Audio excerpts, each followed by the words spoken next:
Hello and welcome to the Promised Land, a show about Manchester United, part of the 90 Min Podcast Network. I'm Scott Saunders, joined as ever by Rob Blanchette.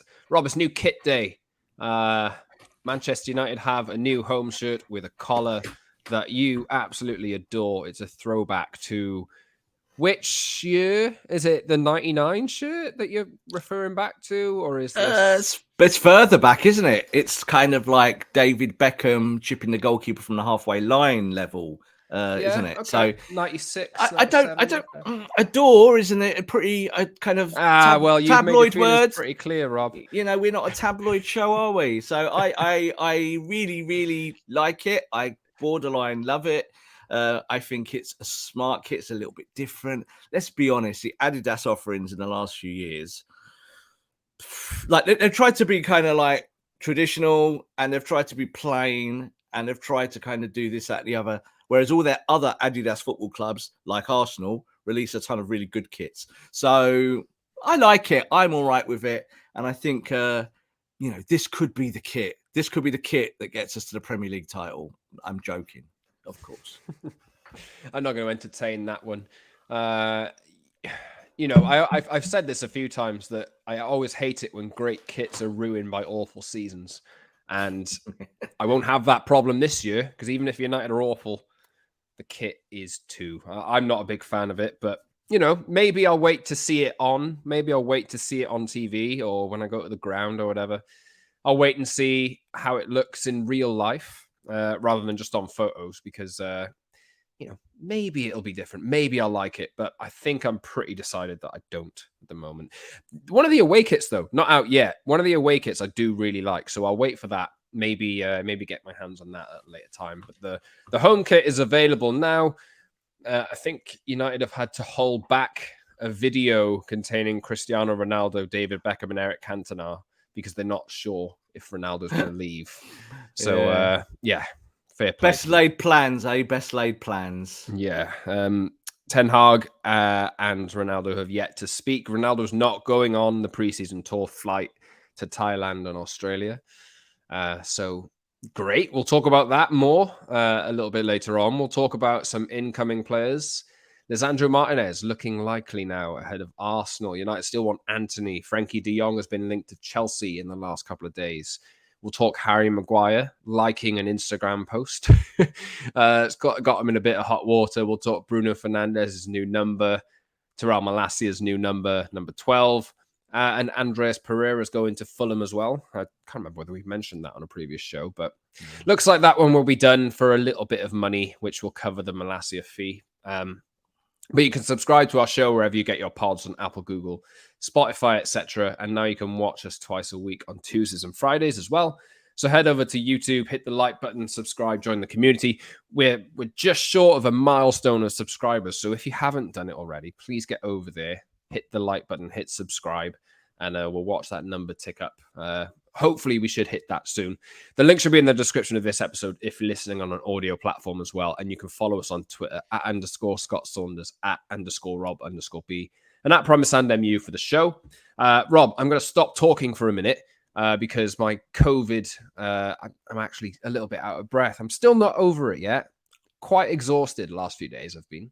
But obviously we've done our new kit spiel, but United are closing in on Lisandro Martinez, it seems. Initial Dutch reports suggesting that €50 million valuation has been met by United in a new offer. It's been confirmed in a number of places this morning, including on 90min.com. Seems like they're close. Is this a signing that excites you? And do you think it will happen in the next few days? I do think it will happen. What we saw yesterday was kind of what I would call an Arsenal-centric newspaper and reporter had said that Arsenal made great strides in the Lisandro Martinez deal.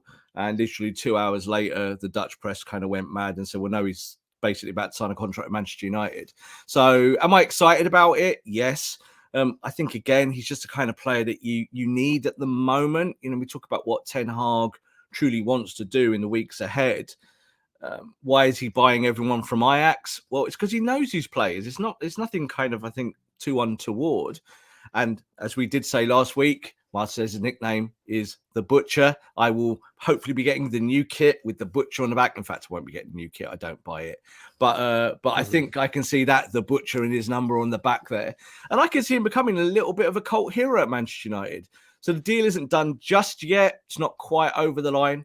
But I think that maybe even in the coming hours, there will be some kind of confirmation. And I think especially with this new kit coming out, Manchester United will be want to be putting new stars in it to show that their signings are incoming.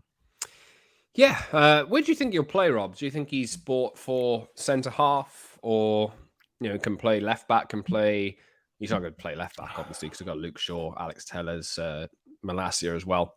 Mm-hmm. Do you think there's a position for him in midfield? He can play there.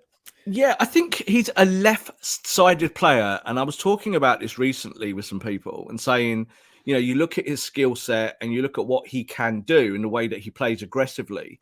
I think primarily he's going to come in as a centre-back, primarily. But if you've still got Harry Maguire at the club, Harry Maguire, say, has a really good pre-season, goes into the new campaign playing really well, it's a great problem to have, isn't it, for Ten Hag? He's not kind of then worried about his centre-back positions. I do think we will see Martinez as a defensive midfielder at times. So Manchester United fans absolutely rabid about the defensive midfielder position for about 5 or 6 years now. Like, someone was talking again to me about and Herrera coming to Manchester United and what he was going to do, and he was going to be a number 6. And what do you do with all of these moving parts to look after the defence? I think Martinez will probably partner someone in a double pivot in that way. So he will probably be the left-hand side of that double pivot, much more defensively savvy, but still technically really good. And as I said, aggressive, someone who's not really going to be scared of the Premier League. So he's the kind of signing I think that you need for that position, rather than maybe a Pau Torres. Now, we talked about Pau Torres a lot, haven't we? But if you get Martinez and you probably don't need Pau Torres, you're certainly not going to go shopping in that market, spend another 50 million quid for no reason. Wonder if anyone will ever sign Pau Torres. He's been linked so often with so many clubs. I think he'll sign a new contract to Villarreal. I think that'll probably be it. Poor lad. I think he does want to move somewhere else. But, he's playing football at a good level at the moment. Arsenal might need a centre-back. Maybe. Word is Spurs are still on the lookout as well for a new centre-half. But if United end up signing Martinez, they will not need another one, I don't think. They'll have about 6. They already have 6, do they? Eric Bailly, more than 6. Yeah. Loads and loads of centre-backs. Mengi as well, Tuanzebe. It's like it's the infinite. Man United haven't got a centre-backs, what you hear every year, but Man United got a lot of centre-backs. Maybe not so good ones, but we'll see. That's the problem. So Martinez, there is talk that even a medical has been already booked in. Yeah. So United fly out on their preseason tour today as we record this, is just getting ready to fly out. I'd imagine he'll join them pretty soon. Christian Eriksen's deal is not yet tied up in time to travel out with the team. Not quite sure what's happened there, but the word is that he'll join the club or the players in Australia. I think they play Liverpool in Thailand on Tuesday the 12th and then move to Australia in the days after that. And Eriksen should join them there.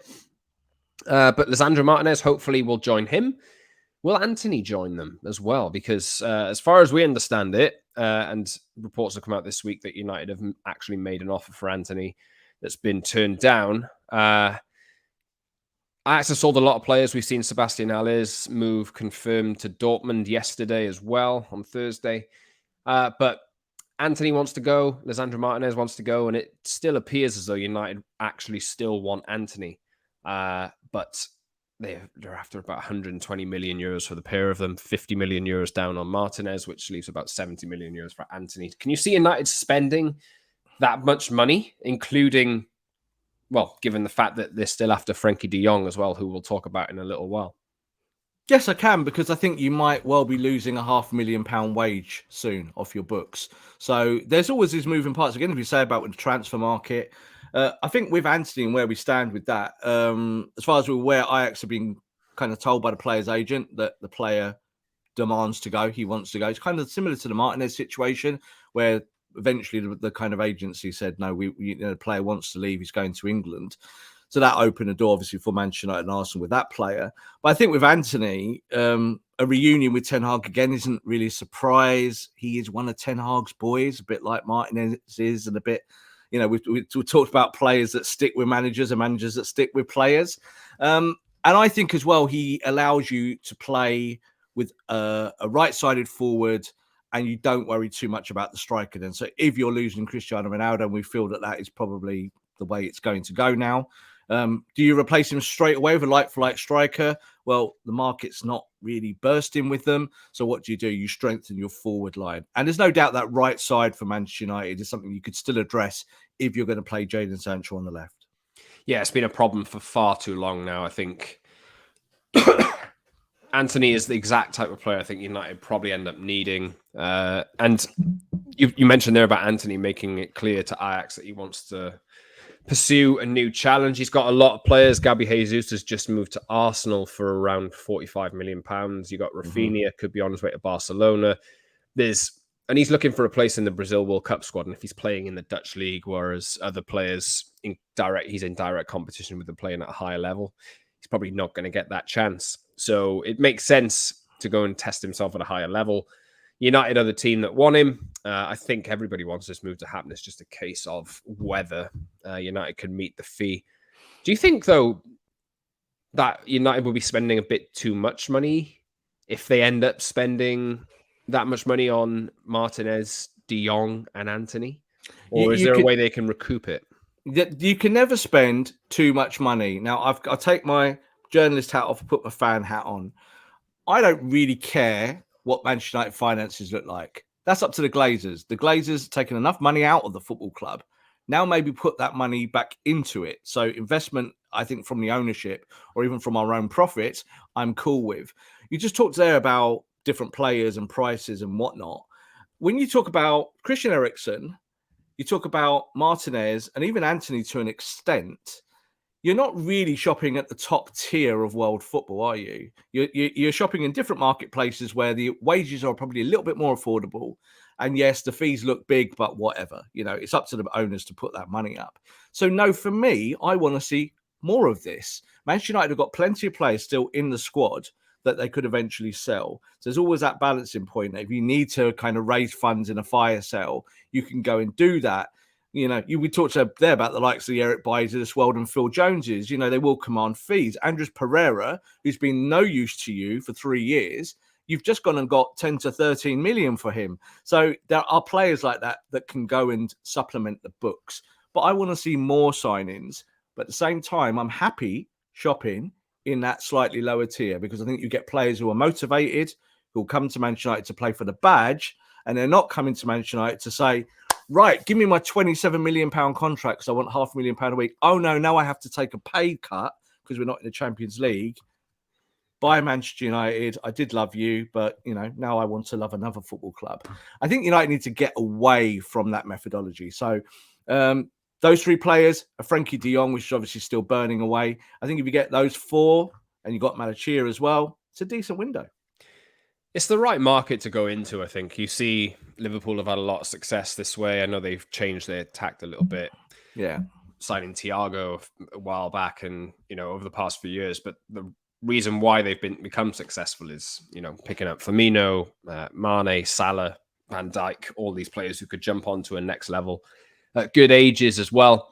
Antony fits that bill. Lisandro Martinez does as well. And I'm quite excited about Martinez, actually. Yeah. I've been watching YouTube highlight reels of him this morning. It's just I've seen him make the same sliding left-footed tackle. The butcher. To take the ball off someone or kick it out of play time after time after time. We know what Antony can do. He's one of the most talented young players in Europe at the moment. Brazilian international, obviously wants to play in the World Cup. But I think Erik ten Hag's doing a decent job of identifying players who can fit into his team. And no, I think we've addressed this before. We're not really concerned that these players are all players that he's been linked with before. Obviously, he's seen Malacia in the Eredivisie. He's trained with Eriksen before, and then there's 2 Ajax players there that he's trying to sign as well. The reason why he's doing this, I think, is just to try and hit the ground running with players that understand his game. And you can see, even in training this week, that some of the players have had a difficult time coming to terms with his drills. Have you seen this kind of thing happening? Scott McTominay, there was one clip of him telling them to play it with the right foot or something like that. And like there were players who just can't do it. It was really interesting, wasn't it? Because in that drill, Scotty was in the middle and you clearly heard it was audible saying, use your right foot, use your right foot. And the ball was coming to the left side of McTominay and he was using his left foot. Now, people might say that that's normal, yeah? Because if you want to, in football, you should use both your feet. Well, especially in Holland and the Dutch way, is they always say it's better to have one brilliant foot than two rubbish feet. And people always think that it's kind of like that Dutch footballers are always naturally two-footed. They're not.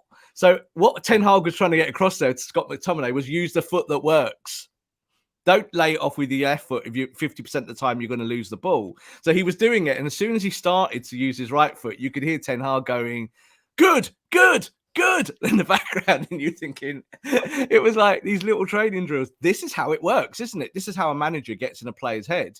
Because Scott McTominay's probably been told by countless managers use both feet in that position. He's probably never been told just use your right foot in the center of the pitch because you have to adjust your body, don't you? You know, you have to move your body to get the right foot to have the correct pass. So I thought it was quite funny seeing that, but also quite pleased to see a coach actually coaching. Yeah, United haven't had that for a long time. Mourinho, Solskjaer. A long time, a really long time. United flying out now for their preseason tour to Thailand on Friday. No movement yet on Frenkie de Jong. Obviously, we've spoken about the other transfer targets so far, but not de Jong in depth. Have you seen, Rob, the revelations from, I think Marca got a hold of his contract in Spain and kind of clarified how much money Barcelona owe to Frenkie de Jong? That's an explainer of why things are being held up. But Chelsea have also now joined the mix for de Jong as well. Where does this leave United? Do you buy this? And how long is this going to take, do you think? Well, we've said all along that the hold-up here is not Manchester United. It's not the player. It's Barcelona. Barcelona owe Frenkie de Jong and his representatives a ton of money. And when we say a ton of money, we're talking, it's not like $1 million or 2 million. You know, it is a huge sum, way over, kind of closer to kind of like 20 million euros or something like that, some crazy figure. But ultimately, the player is not going to move until he is paid that. He can't, because as soon as he breaks that contract, so that contract is ripped up, then of course he's not entitled to it anymore. So I believe that Barcelona have offered a settlement, and this is kind of where the Chelsea angle come in, because Barcelona are trying to broker a deal with Manchester United. They believe that's done at both ends of it. You know, they feel that it's an £80 million package, but they've got to pay the guy his wages. Otherwise, he's not leaving. What Barcelona want to do is that a new club go and take that debt on for them. But that's not going to happen. Man United should not do that. Chelsea should not do that. I think it's highly unlikely that Chelsea will do that, especially if they're taking on a new contract very soon. So we shall see. I think this just goes to show what a bit of a joke Barcelona have become. This huge grand football club has been run into the ground. And the reason why Barcelona and Bayern Munich can't do complete business at the moment for Lewandowski is because Bayern Munich have said that they believe that Barcelona might be out of business in a year or two. And I think that's actually true. I think that's kind of where their books kind of point them towards. It was only a year or two ago that Barcelona's value as a football club was a negative equity of £350 million. This is a £10 billion football club. So that's how badly they've been run. And yet, what are they doing, Scott? They're still trying to spend money like it's going out of fashion. So let's see. This is why I think the de Jong deal, why Manchester United are particularly calm about this, because they put together a good package for the player. I think the player will move as long as Barcelona pay him. Yeah, I mean, I'm looking at, Marca did a breakdown of the numbers. Excuse me. During the COVID year, de Jong was offered to take a pay cut in a sense, and ended up getting paid around 3 million basic plus 2 million ish variable, and an extra 250k variable, and extended his contract by 2 years to allow Barcelona to pay him what they owed him over the duration of his contract. But now obviously Barcelona trying to set him off. From this season coming, he's owed 18 million a year basic for the next 4 years. Next year, nearly a 10 million bonus is owed to him this year, a 3 million bonus. It's crazy. And he's not even going to be a starter at Barcelona. Like, this is the thing now. So this is for the next 12 months and beyond. They've got this, what you would call a bad debt, a bad contract. They owe him so much money, but you can't say to a player, please take a pay cut for us because we haven't bothered to pay you because our finances are bad. And that pay cut, can it be 60%? No, nobody does that. Nobody does that. So this is, I think, where De Jong's agency were always keen to move the player once they realised where Barcelona were with this deal. Yeah, Todd Bowley, Chelsea's new owner, sporting director, everything that he is, has just landed in Barcelona in the last 24 hours or so. Leaning to this came just after speculation as well that Chelsea were entering the race for him.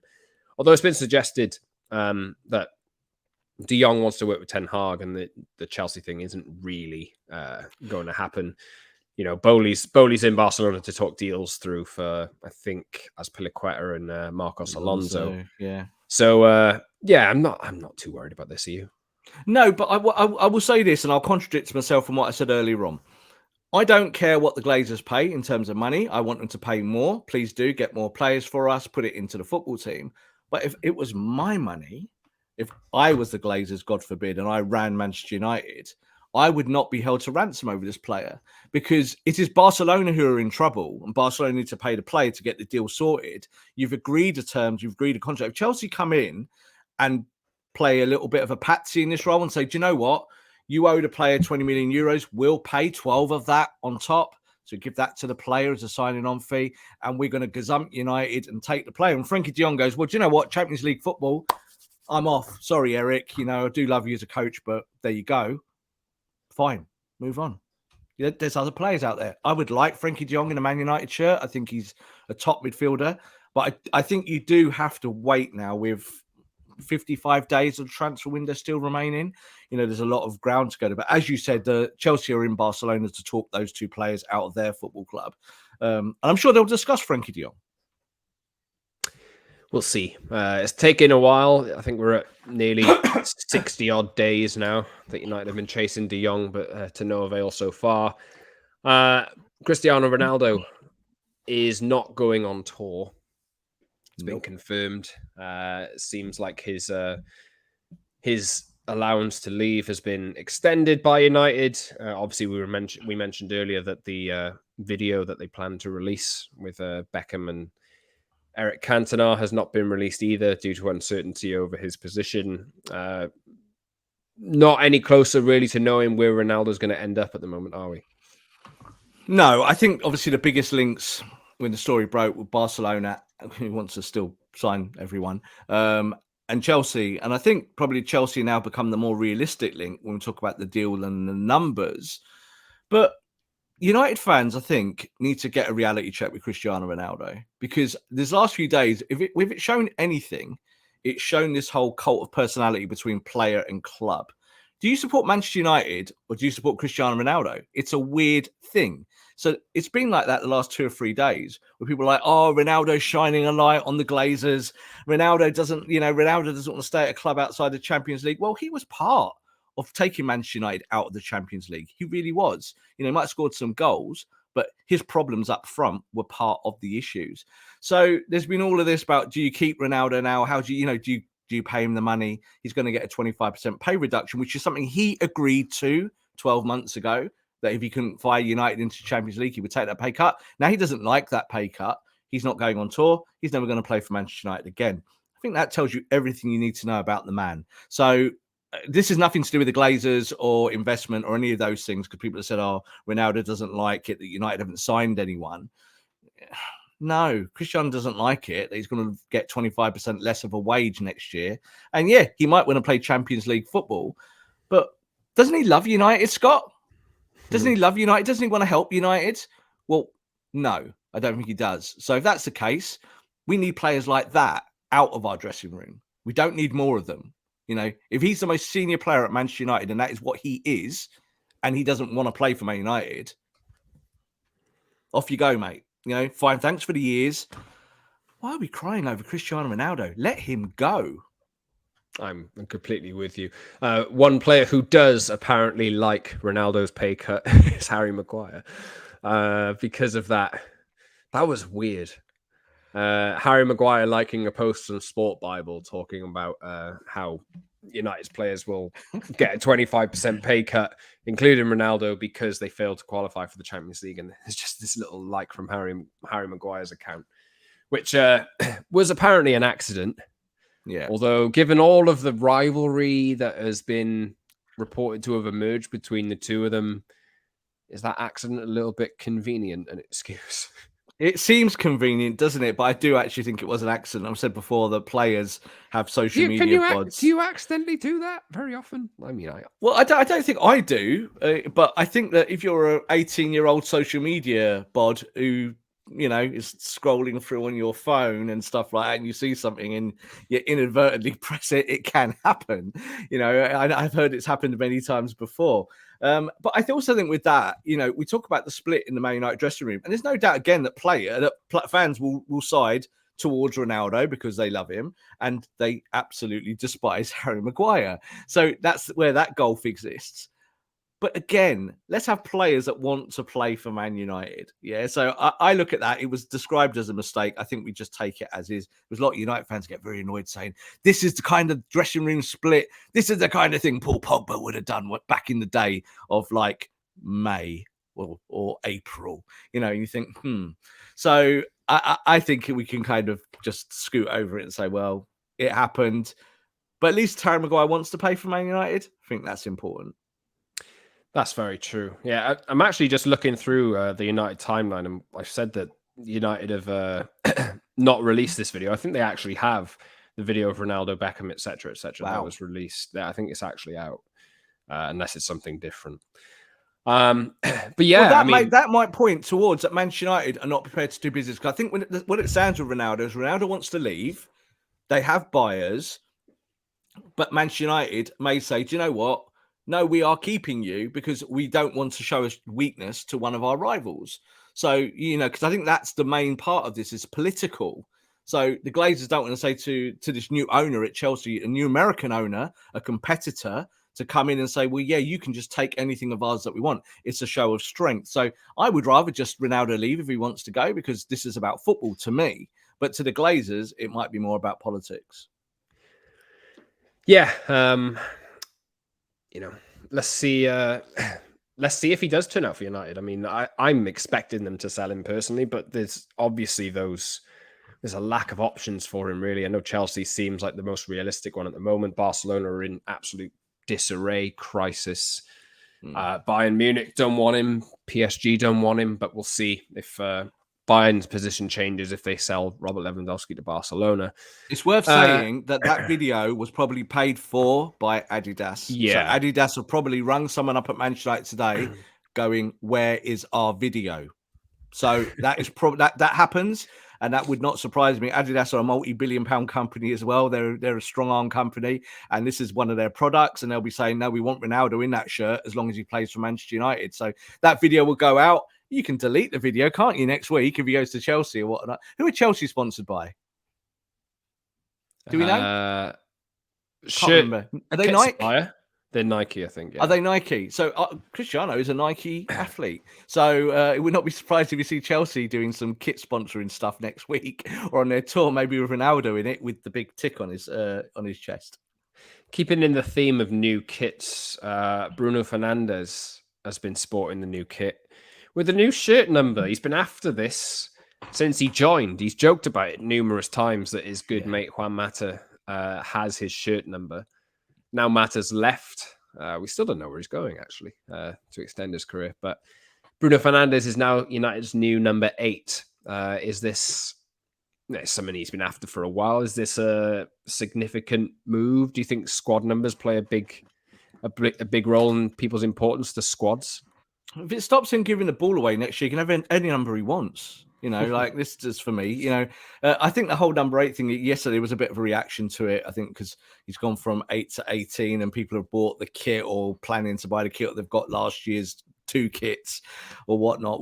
But no, I think it's his number. I think there's been a viral video go out this morning of him showing his his forearm with the tattoo number 8 on it. So it's quite a good thing he didn't adjust that to 18, isn't it? Because that would have been painful this week trying to readjust that tattoo. But no, I'm not worried about squad numbers. If it makes him happier and that feels that that's the number he wants, he certainly can have it. Yeah, I'm hoping it's a fresh start for Bruno Fernandes because I did really enjoy his first year at United. Last year was awful, obviously. But if he can fit somewhere into Erik ten Hag's new team, whether that's in a false 9 role, I don't really see, like, I think maybe that could happen, especially if Ronaldo does end up going. That could be a thing that happens. But one player, Bruno Fernandes, was obviously signed after Andreas Pereira was tried in the number 10 role, and that effectively spelled the end of his United career. Pereira's been sent out on loan ever since, but now looks to be joining Fulham on a permanent deal. I think he's undergoing a medical today. Deal should be completed soon for around 8 to 10 million pounds, which is a good return for a player. United should do more of this, shouldn't they? They should sell more players like this, especially if they're not being used, because it'll just boost the transfer budget a little bit. Yeah, I think this shows a little bit of the Murto way. And what I mean by that is that previously with Ed Woodward being your de facto director of football and director of everything, he liked to hoard players. He liked to give them bigger contracts, keep them at the football club to boost their value. But of course, what happened was that it didn't boost anyone's value because he didn't sell anyone. So what's the point? So you're in this situation with a number of players. I think with Andreas Pereira, you said he was tried as the number 10. I think he was tried as the number 6. He was tried as the number 8. He was tried as the number 12, sat on the bench quite a bit. Time to move him on. 10 million quid for a player of that stature hasn't really helped you for a while with add-ons is a good deal for the player. So I think, good luck to Andres at Fulham. I think it's a good opportunity for him to be back in the Premier League. But just snipping those wages off and just getting that extra value allows you to go and do different bits of business. As we said as well, Pereira outgoing, it's just the same as Malacia coming in. Yet you hope that Malacia can really help you win football matches next year, whereas Andres Pereira probably wouldn't have even seen the green grass of Old Trafford next year. Yeah, there's plenty more of them to get gone. United have a massive squad of players. We mentioned earlier they've got about 6+ centre-backs in there. They've got Dylan Levitt's actually left the club on I think a permanent deal today as well. Yep. There's a lot of players that United have to get rid of. And Andreas Pereira is the latest one, or one of the latest to go. We'll see what else United can do, and we'll see whether they've turned over a new leaf and if they're going to do business any differently this time. Rob, I'm not feeling great today. I've got to be honest. I'm trying to talk and losing my train of thought. So I might wrap us up pretty soon. We've been going for about 33 minutes now. Is there any final thoughts that you have ahead of United's trip down under? No, I just think it'll be so good to be able to talk a little bit about the football, won't we? I think we'll be micro-analysing stuff like, did you see Luke Shaw do that overlap? That's new. We haven't seen that for years. And oh my God, Harry Maguire's playing on the right-hand side and not the left. And what's happening here? And Martinez turned up and just butchered everyone. It's good. I'm glad we're actually going to see some real football, and we can talk about physical stuff, because we talk a lot about metaphorical stuff in football, don't we, during the off season?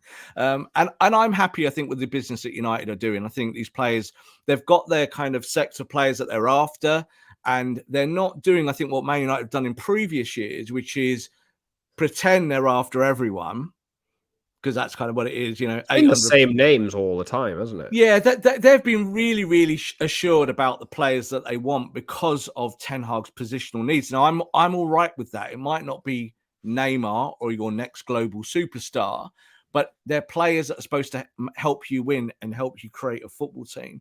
And I think this is what this whole period now between now and September the 1st is about. It's about getting the collective together and having a hive of players, of worker bees that can do all of the things tactically that you want to do. I like the viral videos about the training ground because I think it just shows the kind of work that they're doing, and you need to get back to basics. So I think Ten Hag's doing that. And he now gets a chance to see what his squad can really do on a preseason tour. I will have one note of caution. When Lou Van Gaal came in, We looked like the best team in the world on pre-season. We won that was at the International Cup that they do.